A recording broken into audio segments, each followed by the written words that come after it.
Hello, the internet. All right, so this is the East Division of the first round of the tournament. So this is results. The next video we'll talk about sort of the highlights of the first round, and we're going to take a look at the different publishers and which publisher did best and which ones are the god-awful worst.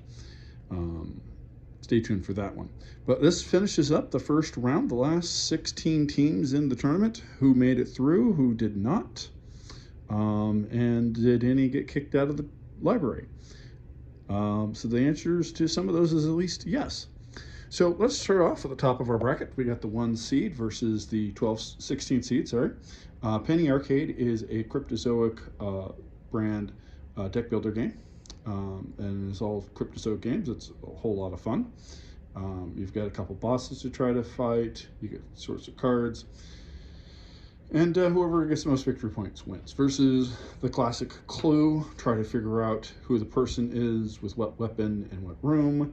I used my kid to figure it out because he would guess things that I didn't have.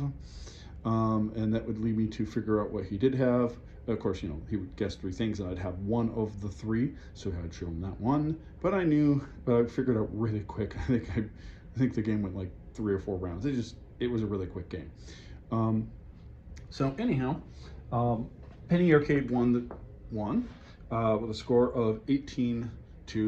So Clue is going to be sent down to the plains next year, which is exactly where Clue belongs.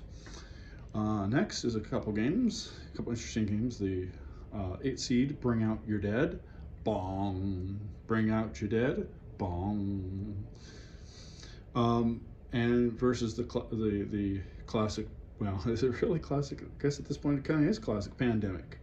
Bring Out Your Dead is a game where you are burying coffins in different spots that will get you different points.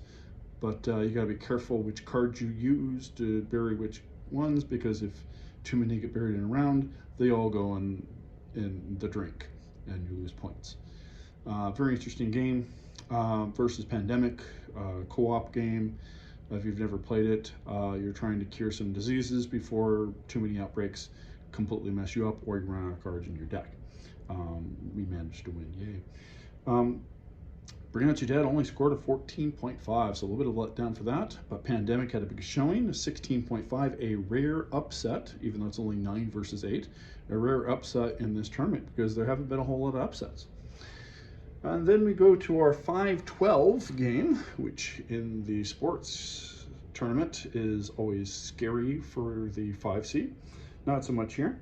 7 Wonders, great game. You take a card, you pass them, you have to play the cards, but you have to have resources to play those cards, or you have to buy the resources. There's different ways to score points, which means there's different ways to win. I went the science route, nobody else did. I scored a ton of points in science and won the game. Versus Stratego, we have 2 different versions of it. We got the Star Wars version and the Lord of the Rings. We decided to play the Lord of the Rings this time, but we played the classic version, so we didn't use any of the special abilities of the pieces. Maybe that was a mistake, I don't know, because it only scored a 14.5. 7 Wonders scored a 17.5, and so 7 Wonders will be moving on. By the way, next round will be Pandemic versus Penny Arcade. Should be a great matchup. So 7 Wonders is going to play the winner of this matchup, Carcione versus Gear and Piston.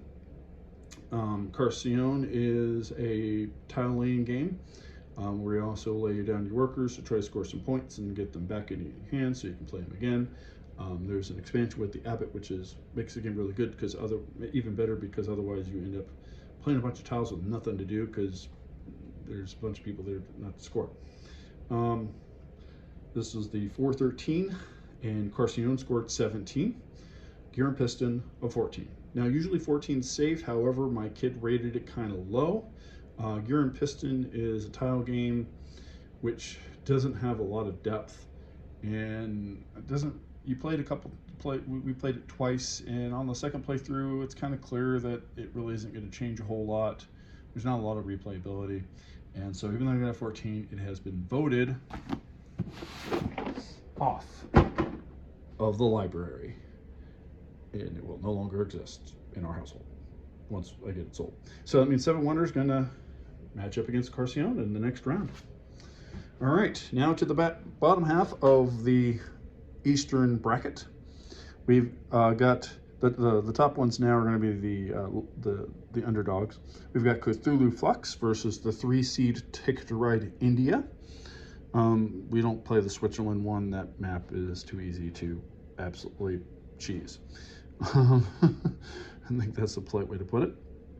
Cthulhu Flux is a card game where at the start of the game, there's only one rule, or two rules. You draw a card, you play a card. And you can change the rules by using cards to change rules. You can also use cards to create a way to win the game, and you have keepers you use to try to win the game. But watch out for the bad guys who can mess things up real quick. Ticket to Ride is a train playing game. India has a slight twist that you can try to make two completely separate independent routes to get to a place, or from place A to place B. If you can do that such that no trains are used twice, you score bonus points at the end of the game, up to 40 points. A lot of fun. I ran my kid over. It wasn't even close. It was brutal. But even so, it got a 17.5.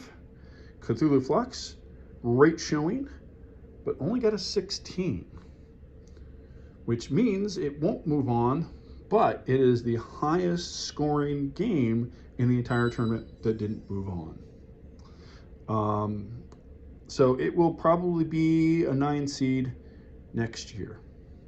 All right, and moving over to the 6-11 match, we've got Citadels, which is a game where you pick roles, and in 2-player, it can be really brutal if you can figure out what role the other guy is picking and use the assassin to kill him.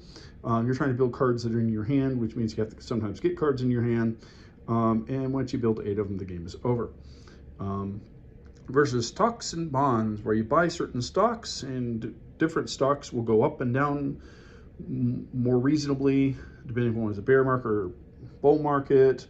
And some of them go up a lot, but also go down a lot. Some only go up a little. Some have dividends. Some of them don't. It's a game where you can buy a stock and press your luck, and it could go up and make you a ton of money and you win the game, or it could go down and you lose. Striker is the one that is the most volatile, and I waited for it to get down to 30, which means that one bad round it could go bankrupt. But then it doubled and doubled again, and I won the game. But very fun game, 3M, old game, but very fun game. It scored a 16. Citadels, very competitive, scored a 15, but Stocks and Bonds is moving on to the next round to face Ticket to Ride India. All right, our final 2 matchups. I think you can figure out both of them. We've got Scrabble, make the words, score the points. I ended up with 3 bingos, although one of them my kid should have challenged because it was actually 2 words. Food bag is 2 words, not 1 word. Oops. But yeah, I kind of doubled his score. I scored 400 and something. He scored about 250, so he did pretty well. Versus chess. Chess being the 7 seed. Chess scored 16 because my kid loves chess. Scrabble, only 14.5. Decent game, but not going to move on. Chess moves on to the next round.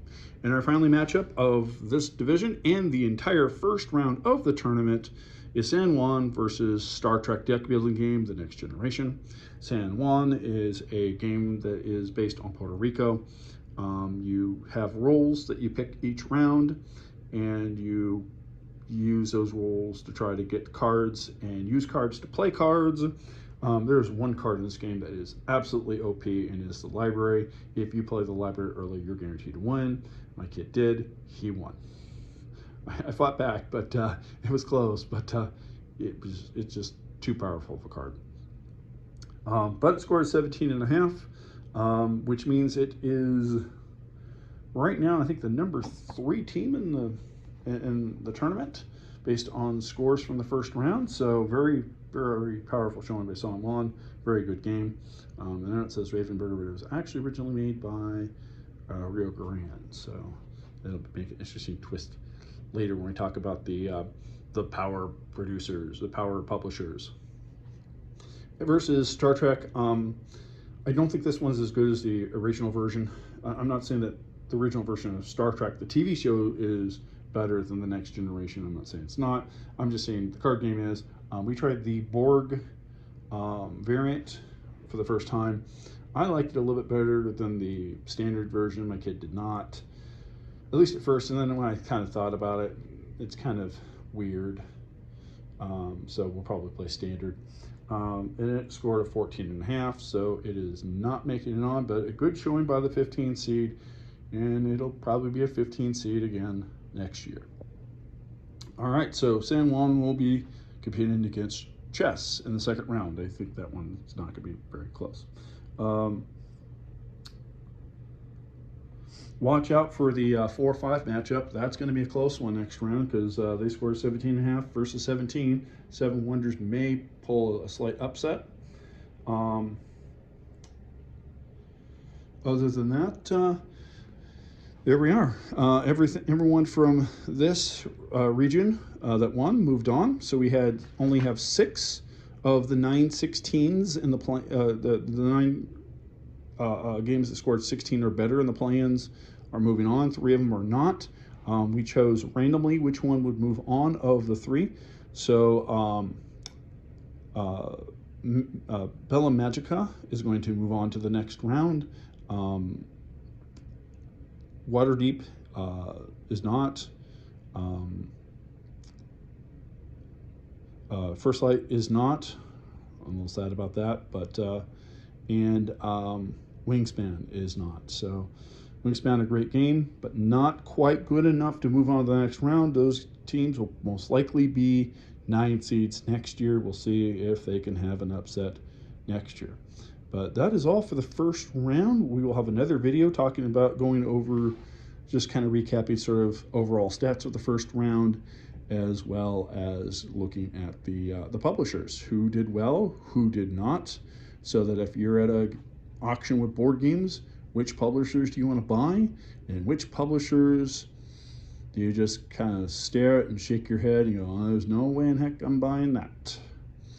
I don't know anything about that game, but I know about that publisher. So until then, that's all. Goodbye.